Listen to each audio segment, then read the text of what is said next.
11 hours of an average work week goes to emailing, and a huge part of it is repetitive tasks. Think reminders, follow-ups, regular customer emails, etc. By automating some of that, we can free time for tasks that add more value and business growth. So in this video, I'll show you how to automate repetitive email sending using Google Sheets with the automation tool N8N. So let's see a short demo of what we will be building today. We have these Google Sheets with some email addresses that we will send emails to and the messages and subjects. Then this email automation we build will get these rows, send out the emails and update the status back. And we can see that they were sent from our own Gmail inbox directly. And in the second half of the video, I'll also show you how to include response tracking in the same sheet and also how to let AI write our emails in a personalized way to each person. And if you're not familiar with N8N, it's a super flexible automation and integration platform with AI agent capabilities as well, which currently has over 1,400 integrations, including Google Sheets, Gmail, and pretty much any business application you can think of. And the price of it, according to the workload you use it for, can be up to 80–90% less than the main alternatives like Zapier and Make. So if you want to try it out, the link to it is in the description that you can use to try the cloud version for 14 days for free. And you can even run it on your own server if you're a little bit more technical, and that's going to be forever free and unlimited executions. So if you want to follow along, just go to the link, click on Get Started for free, and after you registered, you will see the next screen. Once we have created our N8N workspace, we should be dropped in a dashboard similar to this, where we can create our first workflow, clicking on this Start from Scratch, or go to the Create Workflow button on the top right corner. Now that we have our empty workflow, we can choose what step we want to start with, clicking on the Add First step.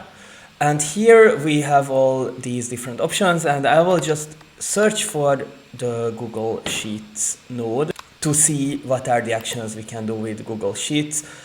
We could pretty much search for anything, any application that we want to pull data from, because N8N has over 1,500 integrations, so it's pretty likely that our work application would show up here.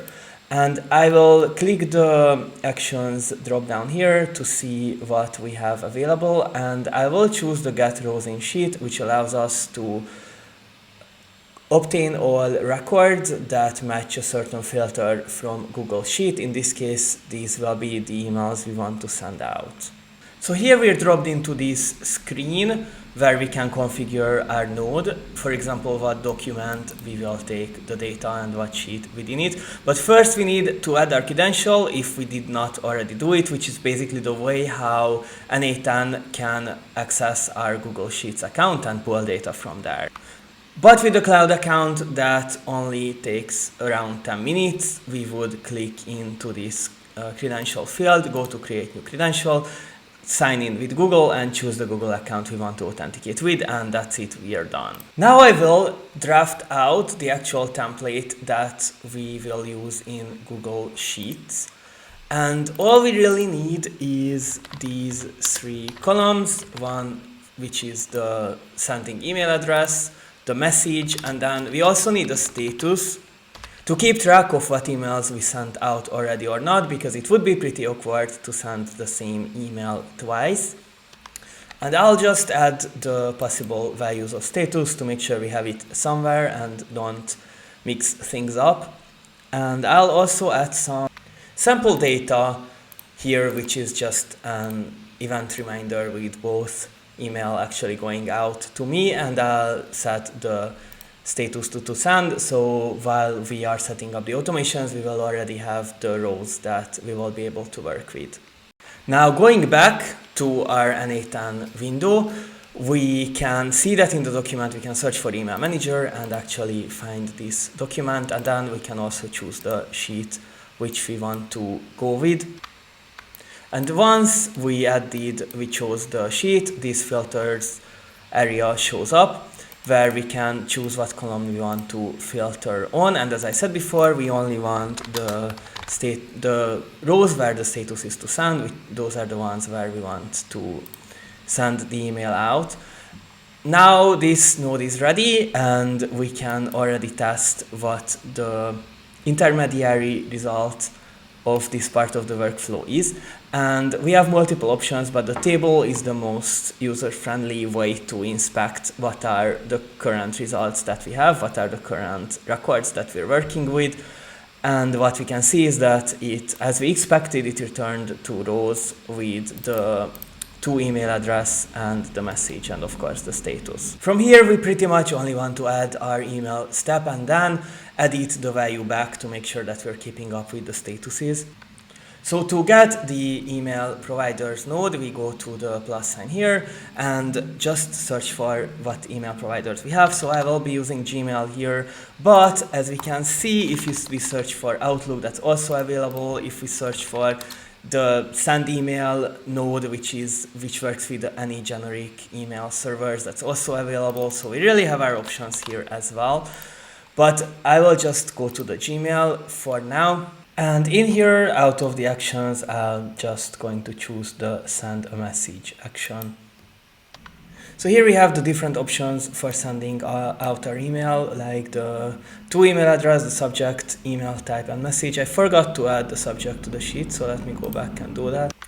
Yes, now I added important reminder to both, rerun this earlier row.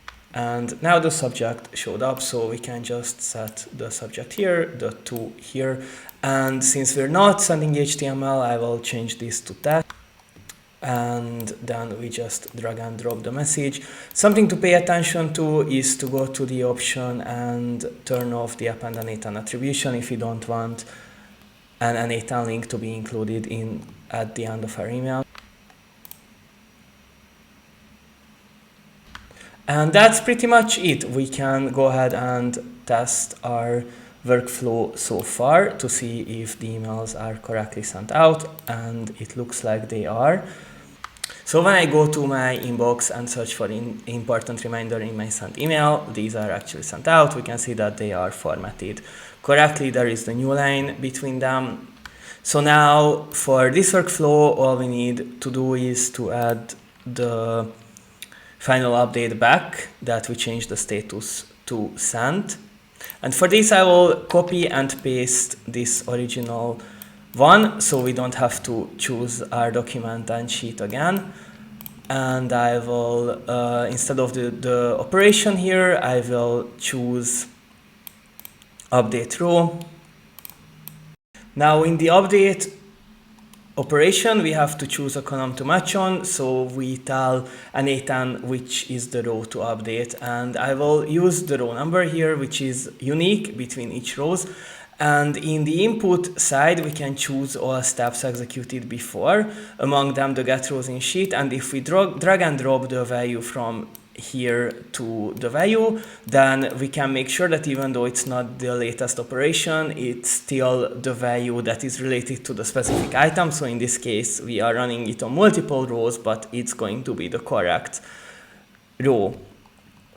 And for the rest, we only need to change the status. So I will remove these two. I can remove anything else that's here, and I will add send to the status to make sure that that's the only column where we update the value. And now we can test it by clicking on execute step and see the result that it has changed the status of both of these rows to make sure that they will not be sent out again. Now in the update operation, we have to choose a column to match on, so we tell N8N which is the row to update, and I will use the row number here, which is unique between each rows. And in the input side, we can choose all steps executed before, among them the get rows in sheet. And if we drag and drop the value from here to the value, then we can make sure that even though it's not the latest operation, it's still the value that is related to the specific item. So in this case, we are running it on multiple rows, but it's going to be the correct row. And for the rest, we only need to change the status. So I will remove these two. Can remove anything else that's here, and I will add send to the status to make sure that that's the only column where we update the value. And now we can test it by clicking on execute step and see the result that it has changed the status of both of these rows to make sure that they will not be sent out again. Now the basic workflow is done, but let's polish it a little bit. First, I will add a new column here, response, where we will be able to track who responded to our email and what. And then I will also show a simple example of generating personalized emails with AI. So for the response tracking, what we need to do is again go to the Gmail node, but this time go to triggers and choose this on message received, which allows us to execute some actions every time we receive a new email. And for this, I will first have to uncheck this simplify so we get more detailed data, and then we can click on the fetch test event to use the data of an actual email we recently received. So we have something that we know how the structure looks like. Once we have that, let's again use this get rows in sheet. We can again copy and paste this and then line up to the last node. And now in the filter, what I will be doing is that I filter on the two column and just find the address, the email address in this left side part. And I will also filter only where the response is empty to make sure that we're not overwriting an earlier response. So I can execute this step, and then that should find the specific row for us, which has the email address that we have received a response from. And then I will also again copy paste this update row in sheet. And I'll just remove the row number to put this back on. And instead of the status, what I will send for edit is the response, which actually we need to press this refresh because we have changed something with the sheet. So we just added this response field. And to find what the actual response was, we have to go to this Gmail trigger in the history, scroll down a little bit and find the text here. So now we can test the output, and we should be able to see that a response was added to this row because we have received it in our inbox. As a next step, let's see how to involve an AI agent step to help us formulate the emails in a personalized way.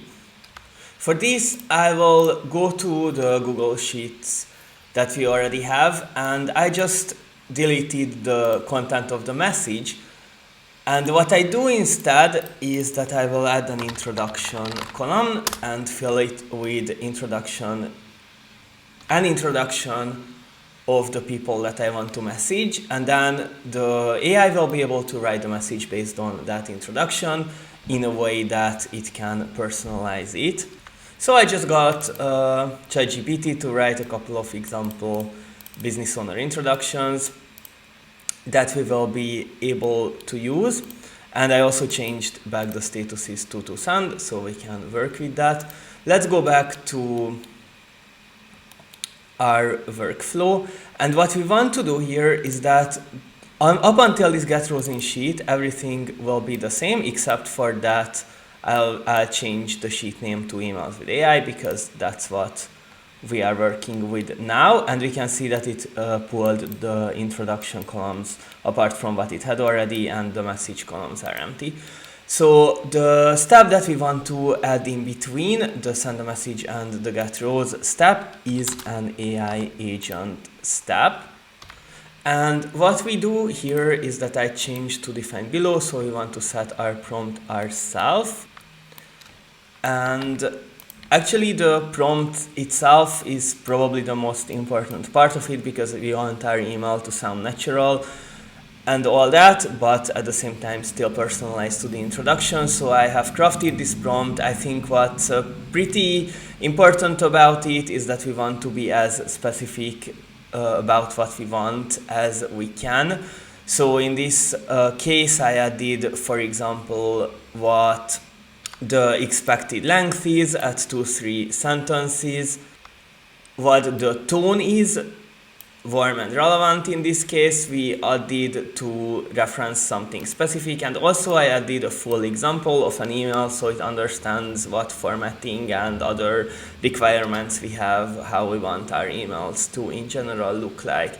And of course, we also want to include the introduction specific to each row in the prompt, so I will drag and drop it from this input panel on the left side, which is the output value of the last node as before. So once I did that, I can click on execute step, and it of course tells us that I forgot to add the chat model. So I will just go out, click on the chat model plus sign, find OpenAI and choose the model that we want to work with. GPT-5 mini is perfect for this case. And now we can actually rerun it and see how the output looks like. So it took a while, as it does with AI usually, but now we can see how what is the output it generated if we click inside the node. What we see here is that it wrote the emails based on the introduction and also what I added in the prompt. And something to note is that these /n characters or /n characters are really the placeholders for the new line, so it's going to be converted to a line break in the actual email we send out, so we don't have to worry about that it will include these weird characters. And now we can go to our next step, which is to send a message. And what we want to do here is to replace the message, which comes from the Google Sheet, which came from the Google Sheet in the original, with the output of the latest node, which is the AI agent's output that we can drag and drop here. Because we added this new node between the existing ones. So what we want to do is to go in the input panel and then find the get rows in sheet, which is where the to and subject comes from. So I will replace what we have here with those values from there, and we still want to keep the append N8N attribution off. And now we can execute the step, see if it was sent successfully. And as I go here, I can actually see that the AI generated email was sent out, and it uses the same format as what we provided in the prompt as an example. So it happened as we expected. And then to finish this automation, of course, the last node also needs to run, but there we don't have to change anything. So now it has changed the status to send, which means that these same emails won't be sent out once again. So this is how we include AI in our email work. Thank you very much for watching this video. Don't forget to hit the subscribe button if you'd like to see more similar videos. I always check the comments as well, so feel free to ask anything about this topic there if you're stuck or something. And also, if you'd like a custom automation system built for your business, we offer a free 30-minute strategy call to find the best solution for your needs. Link for that is in the description. See you in the next video.